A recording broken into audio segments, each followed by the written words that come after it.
नमस्कार दर्शकों, आप देख रहे हैं आवाज इंडिया। मैं हूं आपके साथ श्रद्धा पाठक। शिवसेना उद्धव बालासाहेब ठाकरे दल के नेता और सांसद संजय राउत के बयान ने शिंदे सरकार की कैबिनेट में लिए जा रहे निर्णयों को चुनावी बारिश की घोषणा बताया है। लेकिन चुनाव कभी भी वहां घोषित हो सकते हैं, तो ये जल्दबाजी तो होती है। केंद्र सरकार ने भी की थी, अब राज्य सरकार करेगी।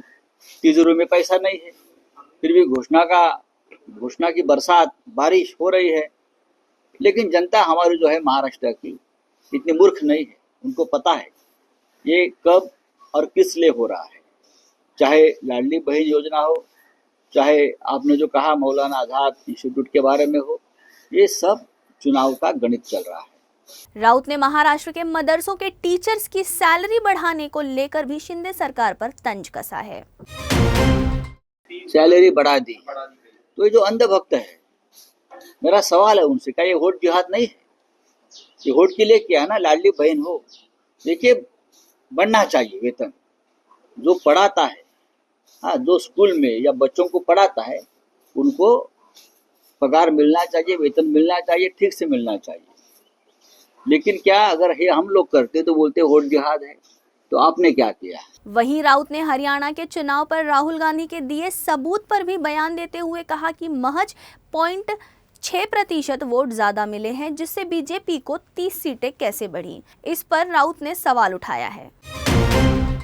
0.6% वोट भाजपा को ज्यादा मिले, ओनली 0.6, एक 1% भी नहीं है। और उनकी 30 सीटें ज्यादा, 30 सीटों में उनको फायदा हो गया है। 0.6 में 30 सीट कैसे ज्यादा उनको जिता सकते हैं? गड़बड़ तो है। राहुल गांधी जी ने जो एविडेंस दिए है उसके ऊपर अभी विचार कौन करेगा? चुनाव आयोग तो सबको चुना लगाते हैं। जनता ने सोचना चाहिए हरियाणा में क्या, कैसे और किसने किया, और महाराष्ट्र में ये लोग क्या करना चाहते हैं। लेकिन अब महाराष्ट्र में इस प्रकार के घोटाले नहीं होने। आगे राउत ने कैबिनेट की मीटिंग में अजीत पवार का 10 मिनट उठकर चले जाने पर राउत ने बयान देते हुए कहा कि महायुति में इस वक्त ठेकेदार से 40% कमीशन खाने की लड़ाई जारी है, इसलिए इनके आपस में झगड़े हो रहे हैं। देखो, आपस में झगड़े होते रहेंगे, और ये परसेंटेज के झगड़े हैं। 40% ये जो पूरे फंड्स है, जो उनकी बरसात, उसको 700 करोड़, उनको 800 करोड़, उनको 500 करोड़, ये बादशाह जो बैठे हैं हमारे मंत्रालय में, ये जो पैसे बांट रहे, 40% पहले काट कर लेते हैं ठेकेदार से। राउत ने आगे ये भी कहा है कि हरियाणा का चुनाव का सारा खर्चा मुख्यमंत्री एकनाथ शिंदे ने किया है। राउत ने कहा कि ये चोर हैं जो महाराष्ट्र को लूटते हैं और सारा माल थैली में भरकर दिल्ली भेजने का काम करते हैं। हरियाणा का चुनाव का खर्चा यह महाराष्ट्र के मुख्यमंत्री ने किया। आपको यहाँ मुख्यमंत्री बनना है तो सभी राज्यों का चुनाव का खर्च करिए, और यहाँ से लूटमार करके पैसा भेजा जाता है। अब झारखंड में चुनाव होगा और किसी राज्य में होगा, तो पूरी जिम्मेदारी महाराष्ट्र के ऊपर है। लूटो और दिल्ली में भेजो।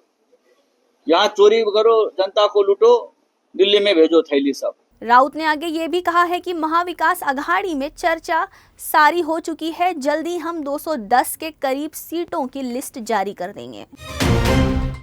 बैठका संपलेल्या आहेत, आपल्याकडे चुकीची माहिती आहे। कालच आम्ही माननीय शरद पवार साहेबांकडे बसलो होतो आणि काही विषयांवर चर्चा झाली। माननीय उद्धव साहेबांशी चर्चा केली। असं आमचं ठरलंय साधारण की 200च्या वर जागावरती एकमत झालेलं आहे, 210 साधारण। तर त्या जागांची यादी आम्ही जाहीर करू। त्यासाठी मुहूर्ताची गरज नाही कोणत्याही। आमच्या महाविकास आघाडीसाठी रोजच 3.5 मुहूर्ताचा मुहूर्त असतो। त्याच्यामुळे आमच्याकडे आमच्या याद्या तयार आहेत, आता पाहू कसं।